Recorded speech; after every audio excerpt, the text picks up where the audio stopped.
Today's interview is with Kdia Brooks. Kdia started out wholesaling and realized that didn't really align with the long-term goals in real estate.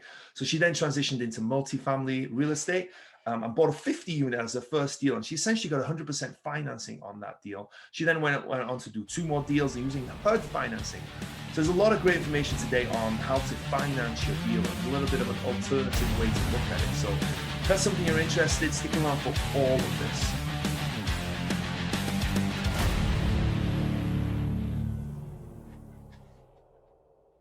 Hello and welcome to Wrestling with Real Estate, where we look to chokeslam all your real estate problems. I'm your host, former WWE wrestler and now Cirque du Soleil performer, and of course, multifamily real estate investor, Barri Griffiths. Now today we're joined by Kdia Brooks. Hey, Kdia. Hi, how are you? I'm fantastic, thank you. How are you doing today? I'm doing great. Well, you're out in Florida, right? You're in Jacksonville? Yes, I am. Northeast Florida. And things are pretty open there, I'm guessing? Yes, I love it. That's great. Yeah, I think Florida pretty much didn't shut down, which is kind of cool, I think, in my opinion. But there we go. But anyway, it's going to be a fun conversation. We were talking beforehand and talking all kinds of stuff, talking kids, talking real estate, talking everything. So this is going to be a great conversation. But before we kind of dive into that, do you want to give us a sort of introduction into you? Yep. Hi, everybody. My name is Kdia Brooks. I'm a multifamily real estate investor. I primarily focus on HUD and private money acquisition and developments. And I'm just here to kind of see what Barry has going on and give my value where I can. Well, you were also saying that you watch wrestling as well, so this will make it even better. I grew up wrestling with my dad. Who was your favorite wrestler? This is off topic, but. Okay.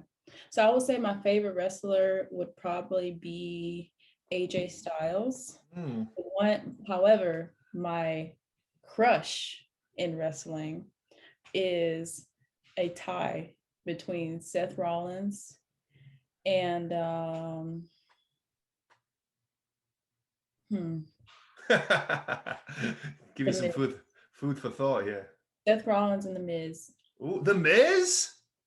Come him. on, The Miz. That guy. Okay. That's on the crush side. Okay. AJ Styles on I just like him as a performer side. Crushes, Seth Rollins, The Miz. Very cool, very cool. Well, you started telling your story of how you got into real estate off air. I said, hey, hold on, let's record this. I don't have to tell you twice. So if you don't mind sharing that, kind of how that happened and what that your background in the military and kind of that story, if you don't mind sharing that. Yeah, sure. So in 2008, my husband and I separated from the military. I was in for 3 years at that time. He was in for 10. I separated because it was just time to get out. They were trying to deploy me to Poland for 9 months. I was going to miss my son's first birthday, his first steps, just everything. And I was just like, nope, it's time to get out. So we separated in September of 2018, and we were pretty set up. Like we had saved, and we're like, okay, cool. We'll figure out what we're gonna do later. Let's take our break from the military and just not do anything for a few months, because the military life is just hectic. You're always on go. I was never home between exercises and many deployments to places. And then my husband was a fighter jet mechanic. So he worked on the F-15. So he worked weird set schedules on the flight line. And we were like, okay, we're just gonna relax for a month or two and just figure out what we wanna do, enjoy our son.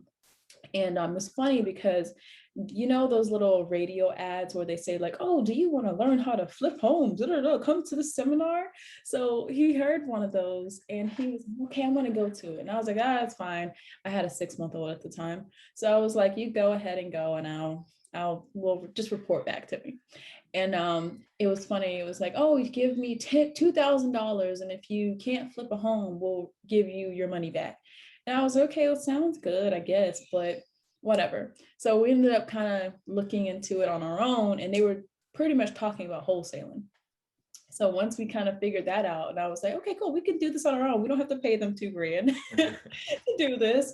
And so we ended up starting up with wholesaling, did a few deals. We really liked it.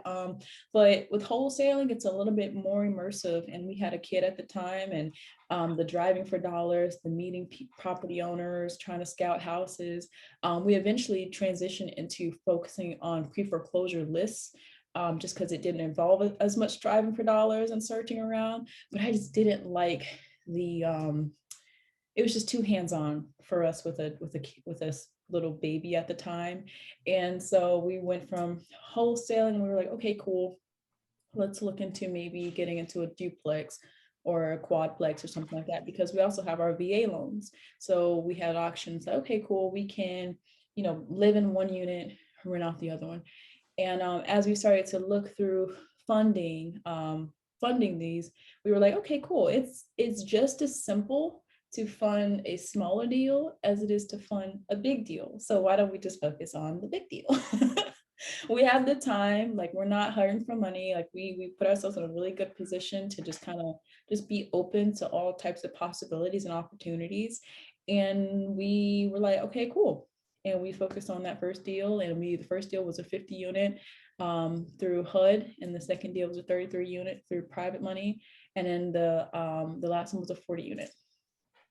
That's pretty cool, and that's a cool mindset shift to go through, right? Like most people are scared of the bigger deals, and they also think that bigger deals are scary, right? But it's like you said, there's not that much difference between a 4 unit and a 50 unit. There are differences. I'm not going to sit here and say there's no differences, but it's not, if you have a 4 unit or 400 units, it's not 400, it's not a 400 times more of work, right? You know what I mean? It's a lot more scalable. There is more work and more complexities, but it's not that much more different.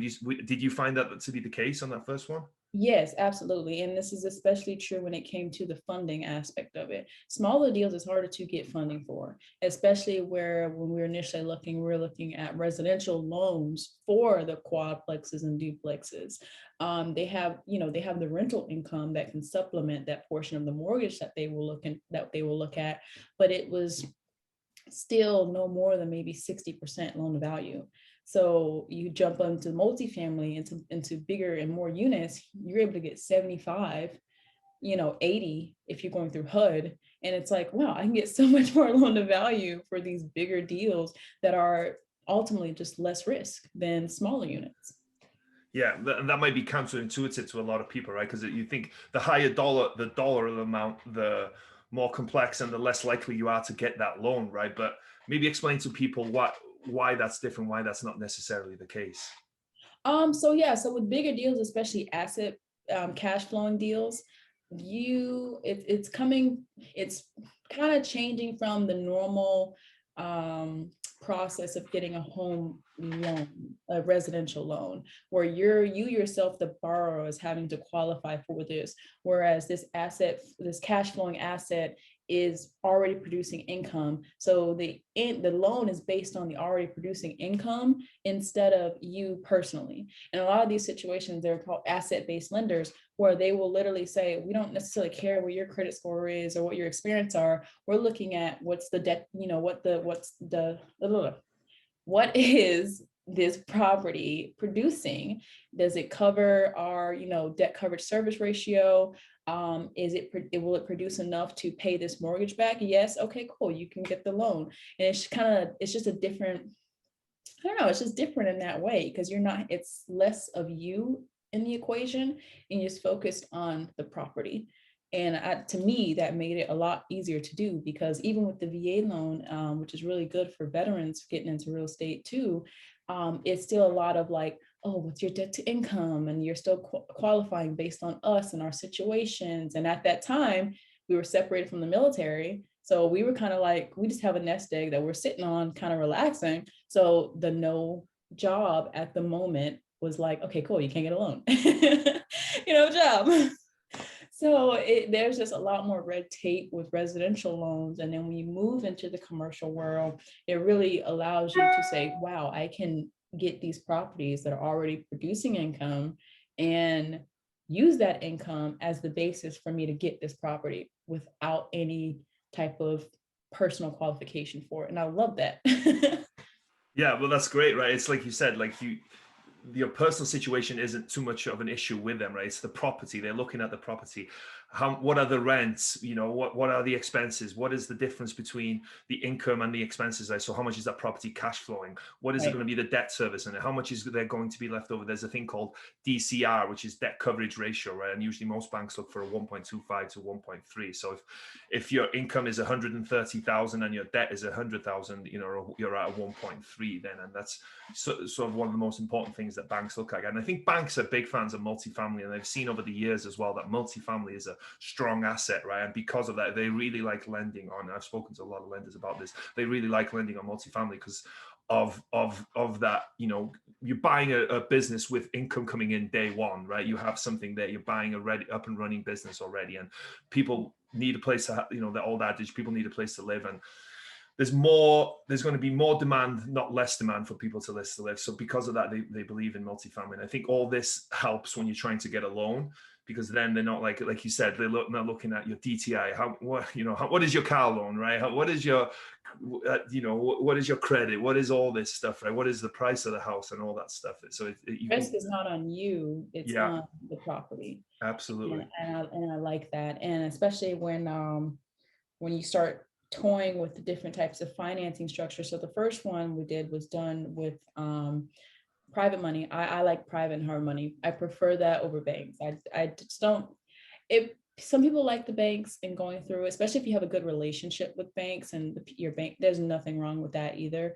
I just prefer private and hard money. But it was 75%. It was 75% mortgage, first lien debt, and that was 15% in mezzanine, which is literally just investors coming in, and they're going to put down 15% of the equity, but for a higher interest rate. So for example, in that situation, the interest rate was at 15% instead of the first lien debt of I think it was like 8%. And so, but it also has a balloon payment in 5 years. So mezzanine is one of those things where it allows you to put a lot less equity of your own in it, but you have to have a game plan. You have to have an exit strategy because you have a balloon in 5 years. So this is a property. Is it value add? Is it something that you're gonna have to go in, force the appreciation, and be able to cash out refi later so that you can pay back the mezzanine debt?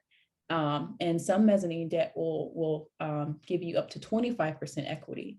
So it's like you can get 100% finance with mezzanine debt. However, you have to be very smart on what your exit strategy is and know that you can actually achieve those numbers to be able to pay back that loan. So I like that. They put in 15%. It got us to 90%, and we only put 10% down on a $2.9 million property. And it worked out perfectly. And and then I got introduced to HUD, and HUD is its own beast. yeah, we'll get to HUD in 1 second, but that's a cool deal to start off with, right? For your first big property to kind of go that route is kind of cool. Was there a reason that you kind of went that route as opposed to using traditional bank financing?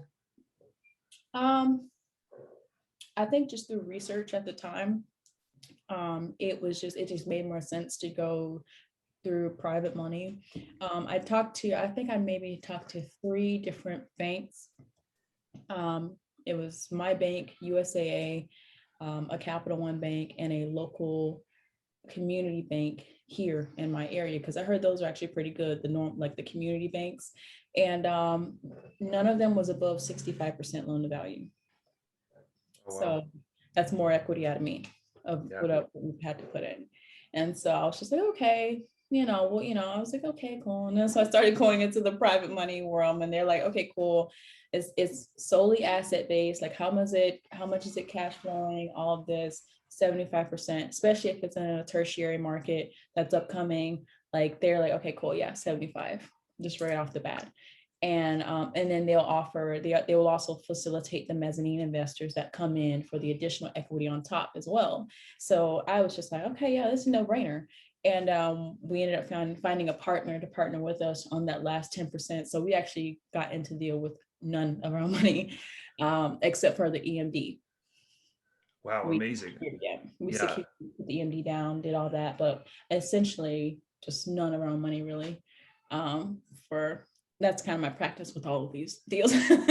That's really cool, right? That's how you buy a $2.9 million property with none of your own money. But that's interesting. So many interesting things with this. Maybe first of foremost, tell us about the deal. The 50 units, right? Kind of what the deal looked like, what the opportunity was, and then maybe the type of debt that you put on it will make sense alongside that. Yeah, so sure. So it was a really cool opportunity because one, they were motivated. One, because there was 6 owners. Okay, these were 6. I don't know if they were family or college roommates or whatever, friends that went in on a deal that I just think they had too high of expectations for it. They had it for so long, and there was nothing done to it. They bought it value add, did nothing to it. I don't know if they kind of overestimated how much work it would be, or I'm not sure what happened. So the property was just a little bit dilapidated. It was fully occupied. There was a lot of people that were in it that had been in it for a long time. So like older families that have been in it for 10, 12, 13 years in this property, which is good. However, no one was really managing it because these people's rents hadn't changed much for much of that time. So you have majority of the units not even renting for market value, anywhere close to market value. And we find that, as in our experience, we found that a lot with these being in that C class, that just that value add realm of multifamily properties, because you kind of find that, I don't know, it's like, I don't know if property management aren't managing them correctly, or just the owners don't care that they're not making market rate. But it's that was the biggest thing. So we go after those. We go after those where it's like, okay, cool. You're nowhere near renting where the market says it's value add, it's dilapidated. You don't look like you're taking care of it. So, and then it was like 6 owners. So it was even better of a deal because no one could really make a decision on it. It was kind of crazy, but that was really it. How did you guys find the deal? Was it through brokers or were you guys direct? So Crexi, I don't know if you've ever heard of it, but Crexi is amazing. So we use Crexi, and then we knew a couple brokers who had a few off-market deals, and it ended up being an off-market one. But Crexi is how we actually get in touch with all of our brokers. And it's actually a great platform because it actually allows you to submit your letter of intent. All the documents are uploaded there by the brokers that you need for due diligence, the latest rent rolls, offering memorandum, things like that. All of that is in Crexi, and it's nice. I love it so much.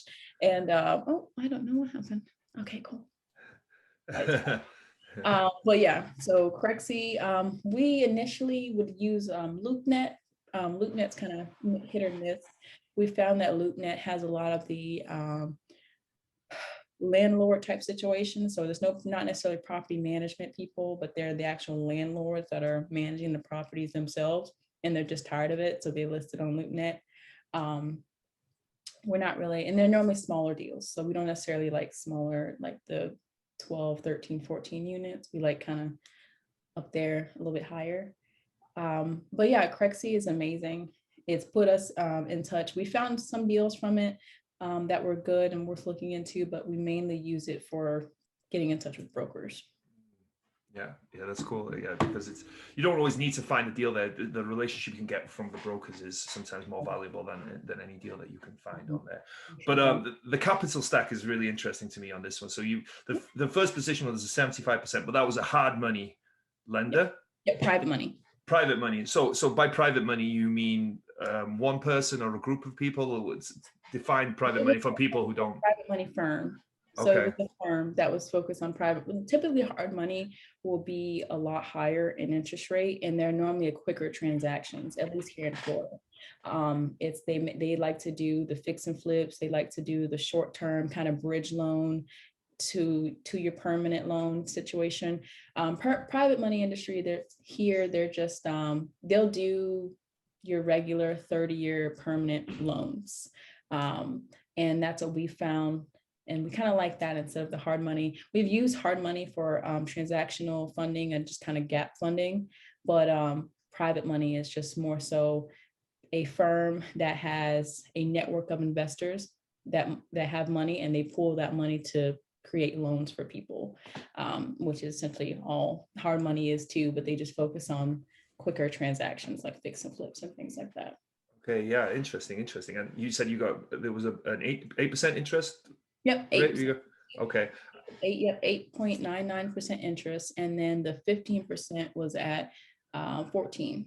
Right. So those are high interest rates, right? Especially by today's standards, maybe not 20 years ago when rates were even higher. But I'm guessing this deal had a lot of meat on it, had a lot of cash flow on it for it to support that. So with that extra 15%, was that all private stuff, or did you go to another company for that mezzanine? It was all done within the same firm. Okay. So how did they analyze that second piece of that 15%? Did they need to meet a certain debt coverage ratio, or did they need to meet a certain? Yeah. So in this situation, this lender that I use, he's not too picky with the debt to service coverage ratio, but he knows his investors. And I think he actually brought it to me as, oh, I have people that I think would really like this deal. Once we kind of explained, hey, it's value add, it's not cash flowing anywhere near what it's supposed to be because rents have been raised in years.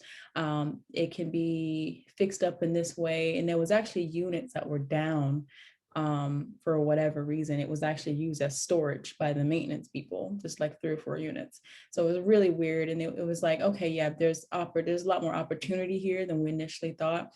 So that's essentially what they will do. They will bring deals to the investors themselves and say, hey, this is something that this person needs additional equity. The deal is set to obviously increase in value over time because they want their money back within that balloon period. The balloon period is typically no more than 7 years.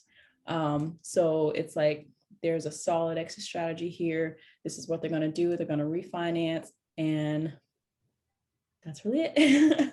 Right. And then so that kind of brings me to my next question is as well. So you brought in a private investor, so you were in with all your money. So you essentially have 100% funding for this deal. But we hear people talk about leverage all the time, and it can be powerful, right? How did you feel that? What about the deal made you feel like you weren't over leveraged? Because obviously that can be a concern, right? I think it just came down to the numbers. So like, and me and my husband work together. We find our deals in our business, and I'm more of the analytical financial side of it. And once we kind of saw, okay, this is what this area is actually making in rent. This is what we could get from it.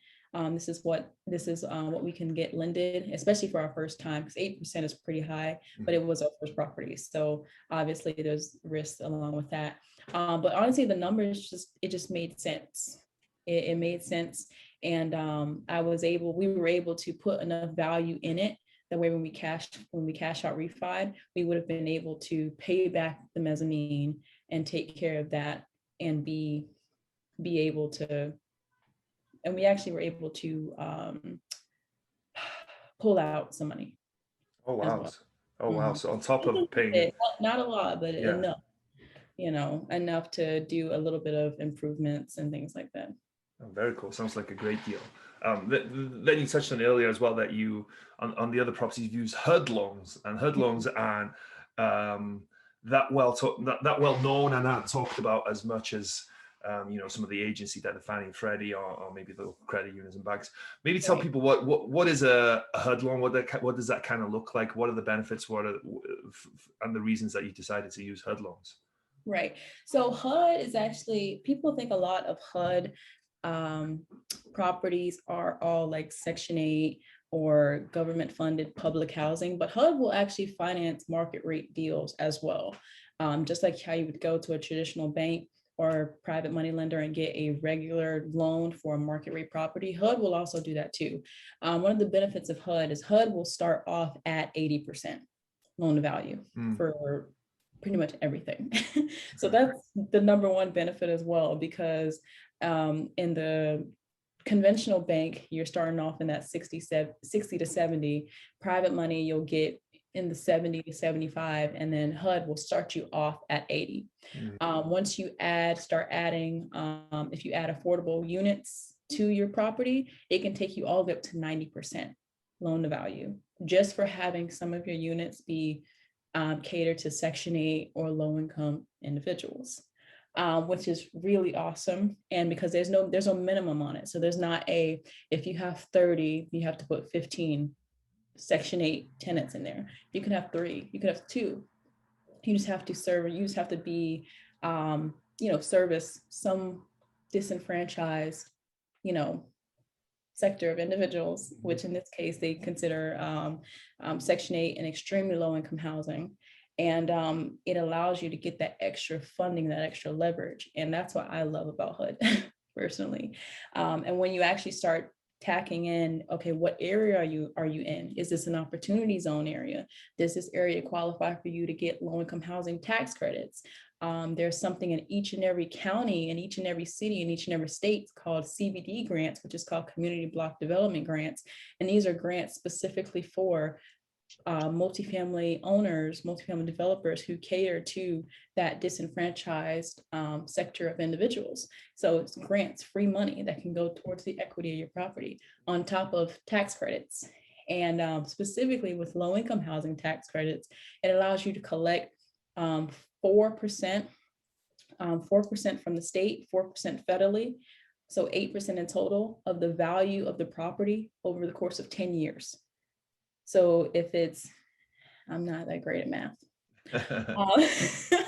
So if it's 8% of, I said I'm the financial person, then I can't do math. That's why we have calculators. Right.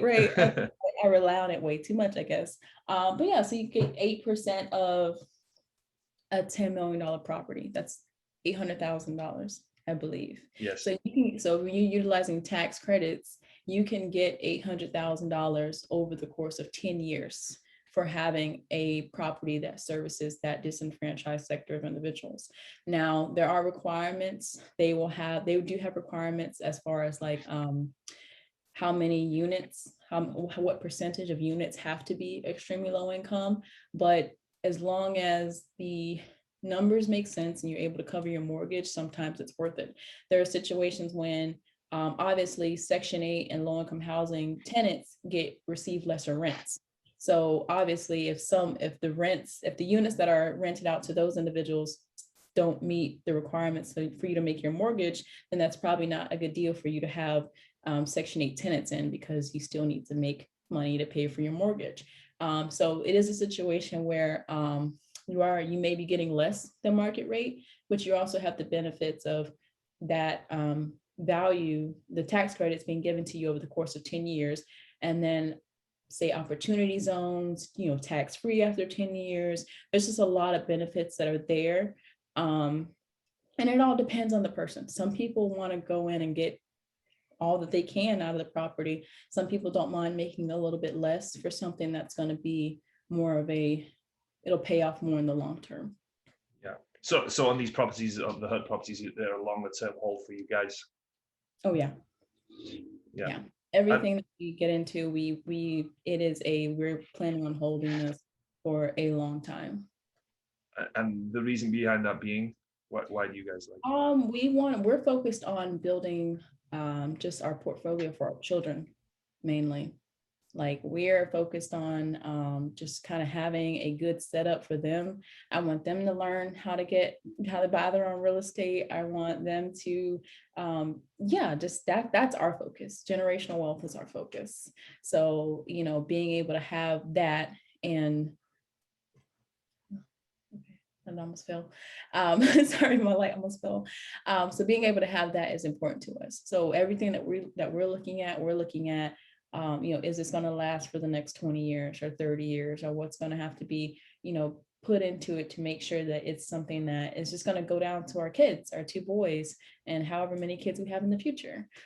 So we're not necessarily worried about buying something value add, forcing the appreciation so that we can go and sell it and do it over and over and over. No, we want ease of life So give me a property that's good, that's cash flowing, there's nothing wrong with it. It's going to continue and do its thing. It's going to cash flow and we're good. Like we're not necessarily trying to climb the, I don't know, real estate ladder and be like, the king on top. We're literally just, it's freedom, really.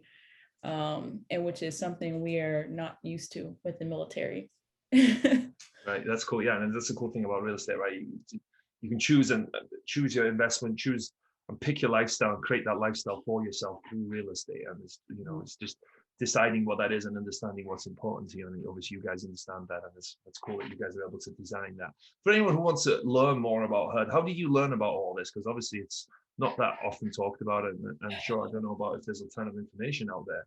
No, there isn't. And this is the thing about HUD. And this is kind of the frustration because there's just a lot of misinformation about things like opportunity zones and do they help those communities? Do they hurt those communities?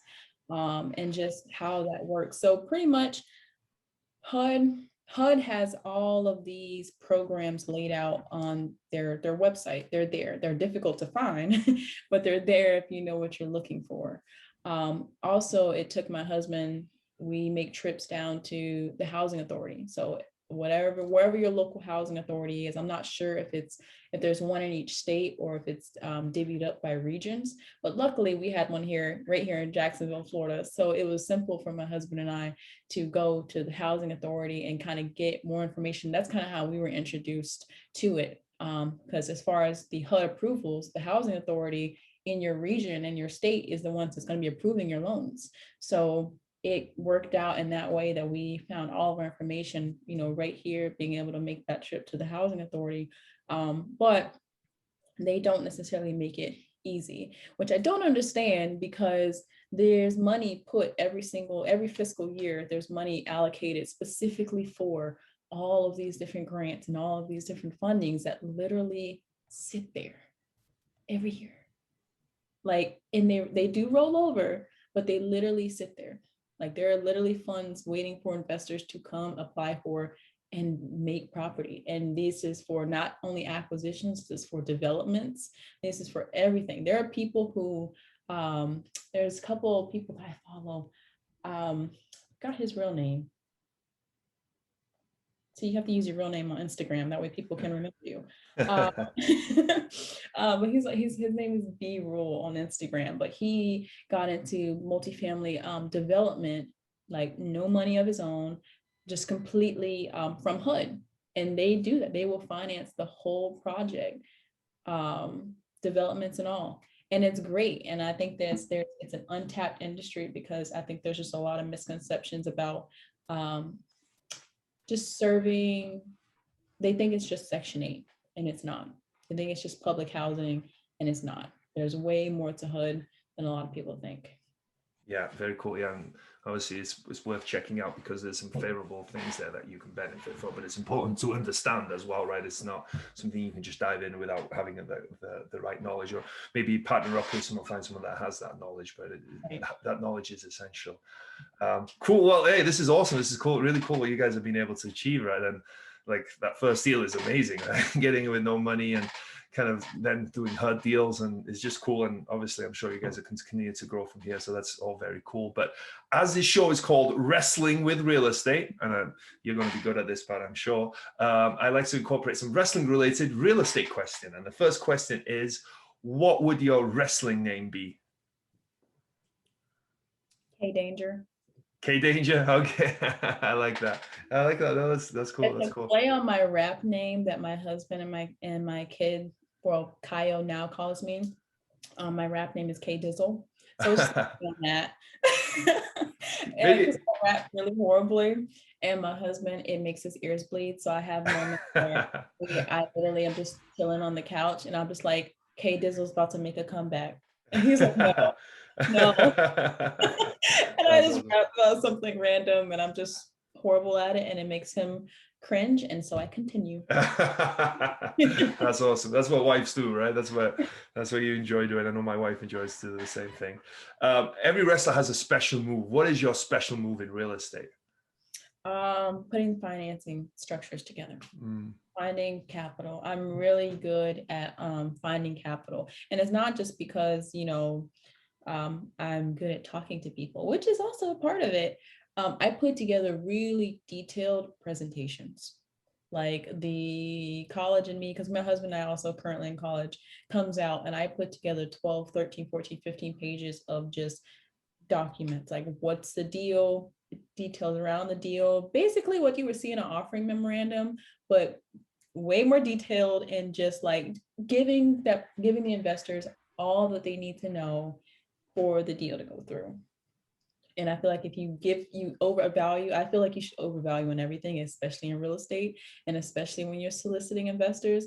Like I feel like that's just needed for them to know kind of why they need to get into the deal, what are they going to get out of the deal, and how is this going to add to and enhance their life, their portfolio, their whatever.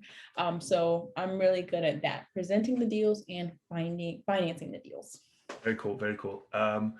What's been the biggest body slam you've taken? So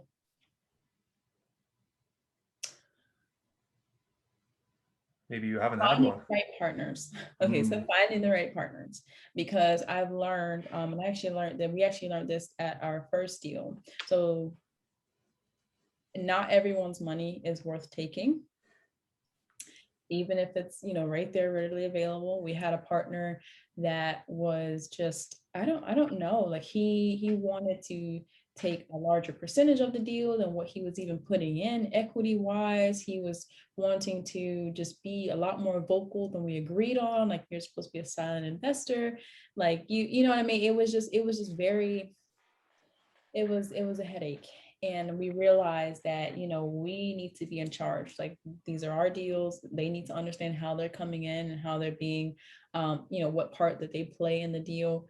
And we're not in a rush to just take someone's money to close a deal and then have to deal with the headache of that person just to close the deal. And so we learned that. And I'm actually glad that we made that decision, because everything was there. The financing was together, and we was like, we could just do this. We should just deal with the fact that it feels good to own a property. And it's like, no, we don't have to settle for that, because not everyone's money is for you.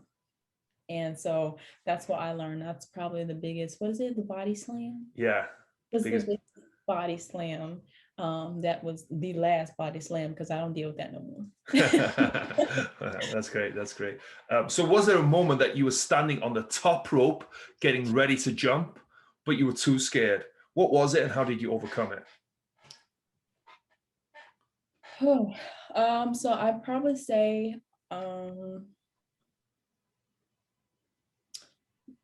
so a year ago, 2 years ago, pre-COVID, we were getting into development. We were looking into development through HUD. And there was just a lot of just different moving pieces. So, and I always tell people this, like, finding the money for the deals is not the hard part. It's making sure that all the pieces align to actually make it close. If the deal is good, money will find you, the right investors will find you, you'll get the right lending rates, everything will be fine. But it's making sure that it just is there to the end. And so with development, it's, HUD will finance it 100%. You take, from the first lien debt to being able to have grants on top of it, tax credits on top of it. They will fund the whole thing. But all the moving pieces of this, the contractor, the project manager, the finding the land, the dealing with the sellers, it was just a lot. And I think that we were just like, we can do this, but I don't think we're mentally ready to do this. And so I think that was my moment for that, for sure. Right, yeah, very interesting.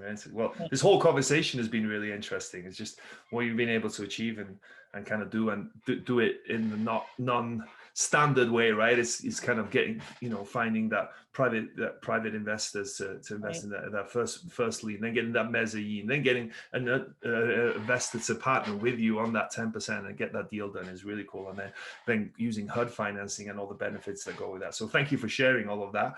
But before we kind of wrap up, if people want to reach out to you, if people want to get in touch with you, people want to find out more about what you've got going on, how can they do so?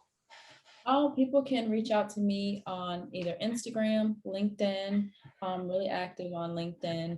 I also have a website where they can go and just sign up and just register to get all types of details. I'm actually putting together my own podcast soon, and just I'm putting out a course on specifically private money and HUD. So we'll basically go over all the details of private money, all the details of HUD financing, how to create hybrids of them both to achieve the 100% financing, and just all the little just nuanced things of those two kind of sectors. So they can go to my website. It's www.kdiadesmonet.com, which is the same name as my Instagram handle. And that's where they can reach me. Very cool, very cool. And I think that course will be of great value to anyone who is interested in investing in multifamily. So very cool. Obviously, as we talked about, it's needed, right? There's not too much information out there. So that's awesome. But thank you so much for taking the time today. I know you got 2 young boys, so you got your hands full. So I appreciate you taking the time out from that and everything that you have going on with real estate. So enjoy the rest of your day out there in Jacksonville. Thank you, Kdia.